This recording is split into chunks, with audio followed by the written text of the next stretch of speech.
A few months ago, the idea of Max Verstappen quitting the Red Bull Formula One team at any time was just unimaginable. Even though it's still rather doubtful, team manager Christian Horner has seemingly called Verstappen's bluff after Verstappen stated that a possible departure for Helmut Marko would complicate his future at the team. Red Bull is undoubtedly formulating a backup plan in the background in case Verstappen decides to leave. Which drivers, though, would take part in that? While it is very difficult to replace a driver of Verstappen's caliber like for like, we have evaluated the best substitutes. Welcome to F1 Opinion. Don't forget to subscribe and hit the bell icon for more updates. Alonso leads the list of upcoming free agents who might win you a championship, with Carlos coming in clear second. He is unquestionably a better title bet than Alonso, but there isn't a convincing case to be made against him either. Yes, Red Bull has let Carlos leave before, but the team is aware that he can likely pull off a cheap imitation of Verstappen thanks to his rookie season at Toro Rosso. That's more than plenty if the upcoming Red Bull is even remotely as fantastic as the RB19 or RB20. A substantial amount of data from previous Formula One seasons indicates that Carlos would not place himself in a grid position that would prevent him from making the most of Sundays. This is the main grievance over Verstappen's current teammate, Sergio Perez. However, Carlos has fared fairly well against Charles Leclerc, who is perhaps the greatest qualifier in Formula One right now during his 3 years at Ferrari. You can bet that Red Bull, whose race pace is prioritized, will take care of the rest.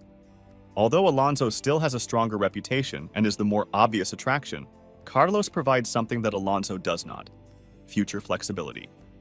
Red Bull does not currently have absolute control over either of the driver positions in its lineup, and Carlos, more than anyone else, would permit the company to essentially reserve a spot until 2028 if it so chooses. Alonso is eager to remind everyone that, come the end of this year, he is the only Formula One world champion who is a free agent. He has stated that he intends to decide in the coming weeks whether or not to continue racing after this season, and that having a competitive car will enable him to continue making the necessary sacrifices in order to fully dedicate himself to an F1 project. That would be a Red Bull, and Alonso would undoubtedly agree to any kind of driving agreement, even if it was only for a year while Red Bull figured out what to do in the long run. Similar to how he would seize the opportunity to replace Lewis Hamilton for a possible one-year contract, with plans to demonstrate he deserves a longer one, of course, if Mercedes determined Andrea Kimi Antonelli wasn't ready quite yet. Since Alonso is most likely overqualified for the second Red Bull seat and could pose a threat to team leader Verstappen, he was never a genuine contender. Without Verstappen, though, Alonso would be a trustworthy contender for the championship who would welcome the opportunity to return to a race-winning vehicle. Alonso may not be the greatest long-term choice, even though he has considered continuing to race until he is 50 years old. But there aren't many better drivers than him to put into a winning formula. Albon is perhaps Red Bull's third best choice in the event that a Verstappen-shaped opening arises for 2025 based on the existing F1 stock. However, taking into account the peaks Albon reached in 2023 and the general consistency with which he was performing, that speaks volumes about the level at which Alonso and Carlos are performing. Albon is, of course, a former Red Bull driver, and we are frequently informed that his co-workers still think highly of him in spite of the difficulties he had when competing against Verstappen. He is definitely a more well-rounded driver as a result of that experience and his accomplishments at Williams since relocating there in 2022. What then goes against him? It may be more difficult to identify those previously mentioned peaks in 2024. This is partly because of the distance between the top 5 teams' apparent monopoly at the front and the competitiveness of Williams' rear pack, as well as the team's efforts to improve the all-aroundness of its third ground effect car by reducing its swings from peak to trough from circuit to circuit. Red Bull's selection committee will be able to observe what's really going on and will be aware of Albon's level of satisfaction, so that won't likely matter. A further potential obstacle could be his Williams contract, which is valid through the end of 2025. Any attempt to bring Albon in would undoubtedly involve some tough negotiating with Red Bull and payment, but it's not always best practice to make a driver follow a contract, and James Vowles, the principal of the Williams team, believes Williams must demonstrate that it deserves someone of the caliber of Alex. Albon believes he is prepared to compete for victories and podiums.